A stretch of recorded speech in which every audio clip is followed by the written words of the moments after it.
عالم کی موت پورے عالم کی موت ہے، یعنی اس کا جو فیض جاری تھا اور تشنگان علوم دینیہ جس سے سیراب ہو رہے تھے، بظاہر وہ چشمہ فیض رک گیا، لیکن اللہ والوں کی جو برکات ہوتی ہیں، جو ان کے تربیت یافتہ شاگرد متوسلین اور مریدین ہوتے ہیں، جو ان کی لکھی ہوئی کتب، ان کی کی ہوئی تقاریر اور ان کے واضح و نصائح کا جو مجموعہ ہوتا ہے، لوگ اس سے استفادہ کرتے رہتے ہیں، اور در حقیقت وہ فیض جاری اور ساری رہتا ہے اور قیامت تک جاری رہے گا۔ حضرت نے ایک موقع پر ایک بیان میں یوں فرمایا اپنے والد مرحوم مفتی محمد شفیع رحمہ اللہ کے بارے میں کہ وہ دارالعلوم دیوبند چلے گئے قیام پاکستان کے بعد، تو وہاں کے دورہ حدیث میں علماء کو جمع کیا گیا اور حضرت سے خطاب اور بیان کے لیے کہا گیا۔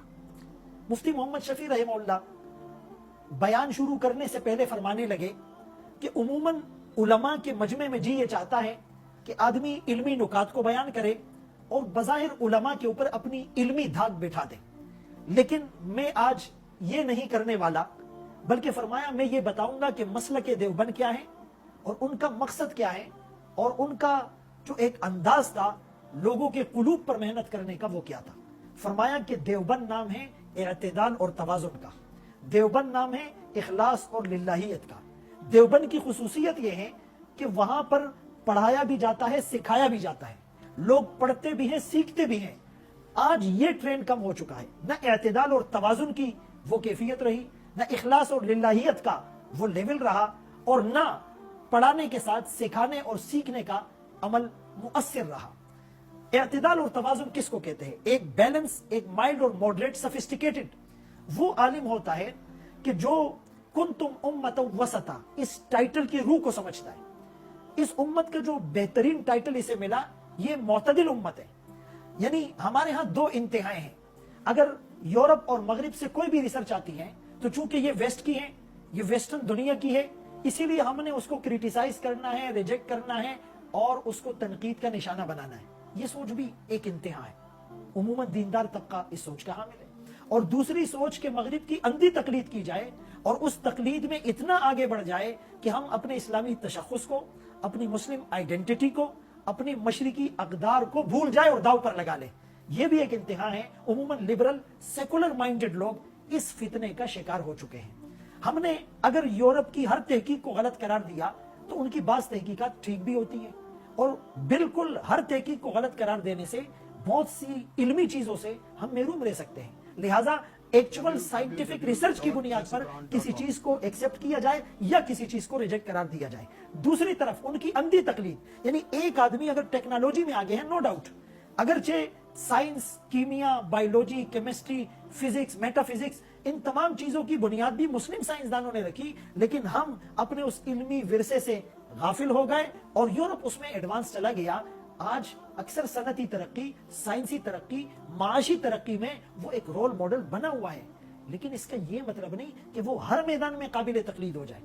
یعنی ہم نے اگر ٹیکنالوجی میں ان کو رول ماڈل بنایا تو کلچر بھی ان کا اپنانا ہے، لباس بھی ان کا زیب تن کرنا ہے، شادیاں بھی ان کے طریقے پر کرنی ہے، کاروبار اور بزنس جو ٹپس ہے وہ بھی ان سے لینے ہیں، اور اپنے کلچر کو بھی ان کے کلچر میں، ویسٹرن کلچر میں ڈھال دینا ہے۔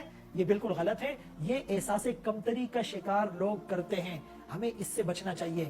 یورپ نے ایک زمانے میں کوشش کی اسلام کو مٹانے کی، لیکن نور خدا ہے کفر کی حرکت پہ خندزن، پھونکوں سے یہ چراغ بجھایا نہ جائے گا۔ یریدون ان یطفئوا نور اللہ بافواہہم واللہ متم نورہ۔ اسلام کی فطرت میں خدا نے لچک رکھی ہے، اتنا ہی یہ ابھرے گا جتنا کہ دبا دیں گے۔ اسلام کو ختم کرنے کا خواب انہوں نے دیکھنا چھوڑ دیا، اب وہ اسلامی تشخص کو مٹانے کے در پہ ہیں کہ سو کولڈ مسلم، نام نہاد مسلمان رہ جائے۔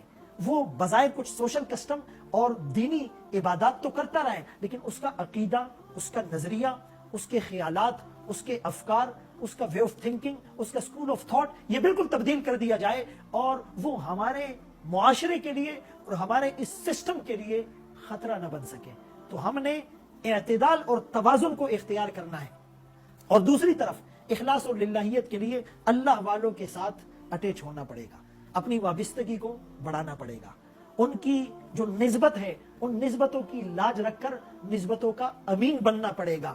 عمل کی اپنی اساس کیا ہے، بجز ندامت کے پاس کیا ہے، رہے سلامت تمہاری نسبت، میرا تو بس یہی آسرا ہے۔ ہماری جو ریکارڈڈ ہسٹری ہے اس کو ہم نے نہیں چھوڑنا، اور ماڈرن ایرا کے چیلنجز سے ہم نے غافل بھی نہیں رہنا، ہم نے فلی اکوپڈ ہو کر میدان میں اترنا ہے۔ اور تیسری چیز کہ اگر ہم کچھ پڑھتے ہیں تو سیکھیں، ہم کچھ پڑھاتے ہیں تو سکھائیں۔ سبق پڑھ کر پڑھا دینا ہنر ہے عام لوگوں کا، جو دل رب سے ملاتے ہیں وہی استاد ہوتے ہیں۔ آج ہم نے حدیثوں میں اور فقہ کی کتابوں میں بہت سی مباحث کو، جزیات کو پڑھا، لیکن کیا ہماری زندگی میں اس کی چھاپ، اس کا سٹگما نظر آتا ہے؟ جواب نفی میں ہوگا۔ ان باتوں کو سوچنے کی، اس پر عمل پیرا ہونے کی، اور پھر اس کی عملی تصویر بن کر دنیا کو بتانے کی ضرورت ہے۔